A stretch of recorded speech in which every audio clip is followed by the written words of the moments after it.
Bapak, Ibu, Saudara dan Saudari yang terkasih dalam Tuhan, selamat pagi.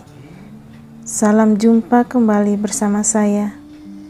Mari kita membuka hati untuk mendengarkan dan merenungkan bacaan Injil hari ini yang diambil dari Injil Markus bab 4 ayat 35 sampai 41.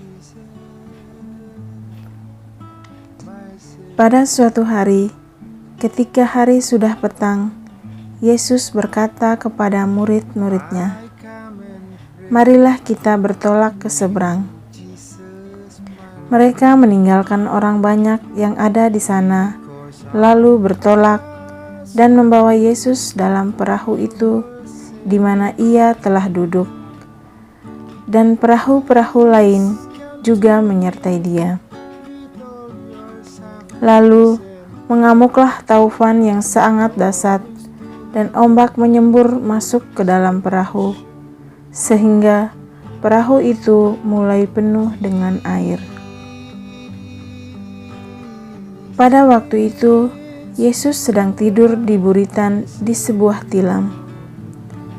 Maka murid-murid membangunkan Yesus dan berkata kepadanya, "Guru, Engkau tidak peduli kalau kita binasa?" Yesus pun bangun, menghardik angin itu, dan berkata kepada danau, "Diam, tenanglah." Lalu angin itu reda, dan danau pun menjadi teduh sekali. Lalu Yesus berkata kepada murid-muridnya, "Mengapa kamu begitu takut? Mengapa kamu tidak percaya?" Mereka menjadi sangat takut dan berkata seorang kepada yang lain, "Siapa gerangan orang ini? Angin dan danau pun taat kepadanya." Demikianlah Injil Tuhan. Bapak, Ibu, Saudara dan Saudari yang terkasih dalam Kristus, sepanjang hidup kita dapat yakin bahwa suatu saat kita akan menghadapi badai. Bukan hanya badai fisik, tetapi juga badai spiritual.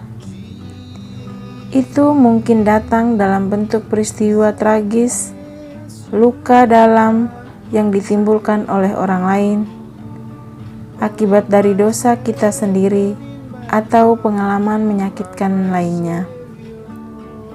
Dan bagi banyak orang, ini akan terjadi lebih dari sekali. Ketika badai seperti itu dihadapi dalam hidup, sepertinya Yesus tertidur dan tidak dapat membantu kita. Ketika ini terjadi, pesan Injil di atas sangat membantu untuk direnungkan dengan penuh doa.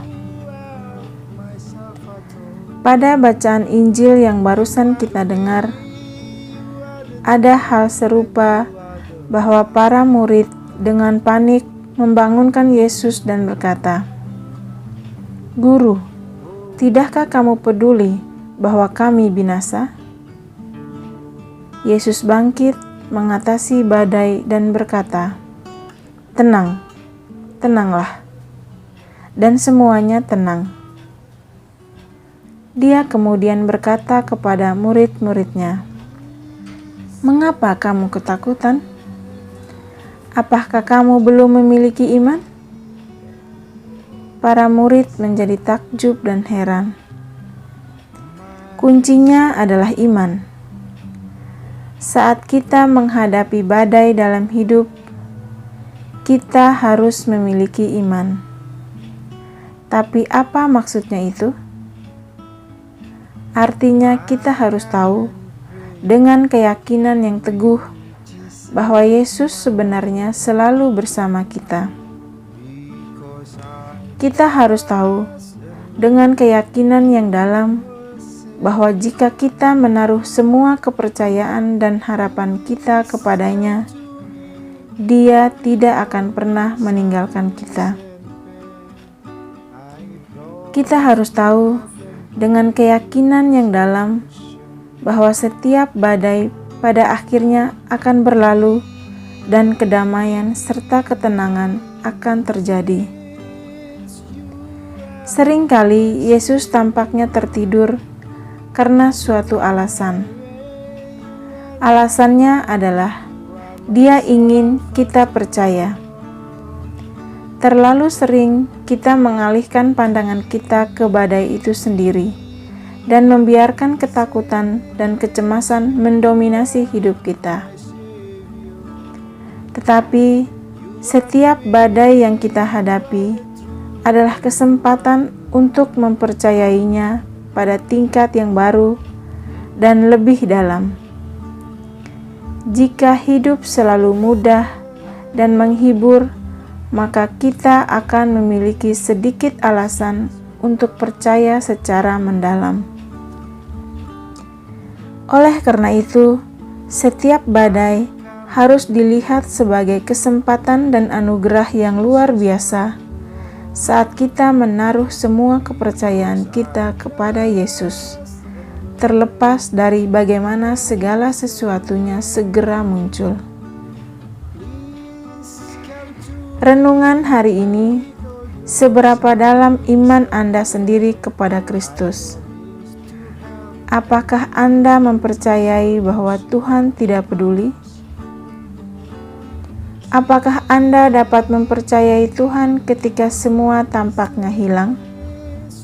Ketika hidup terasa sulit, dan ketika kebingungan menghampiri Anda?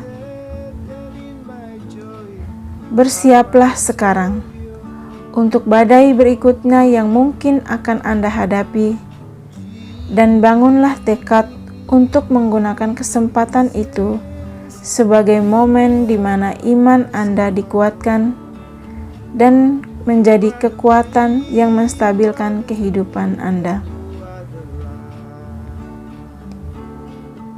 Sebelum mengakhiri renungan ini, marilah kita membuka hati untuk berdoa. Tuhanku yang tertidur, tolong aku untuk selalu menaruh semua kepercayaanku kepadamu, tidak peduli apapun keadaan dalam hidupku setiap saat. Perkuatkanlah imanku, terutama pada saat-saat ketika aku menghadapi tantangan dan godaan.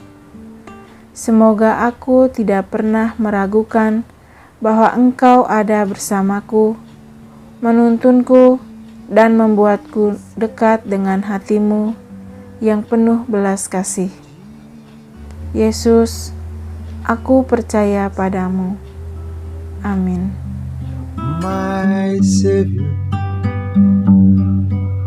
Lord Jesus, my Savior.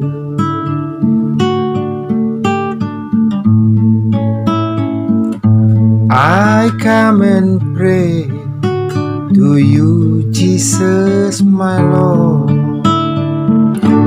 because I trust and believe to your say. Please come to me with all your sufferings and pain.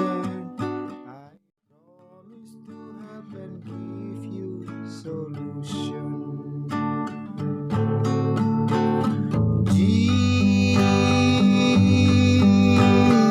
Jesus, you are my Savior. You are my way, you are my hope, you are my Salvador.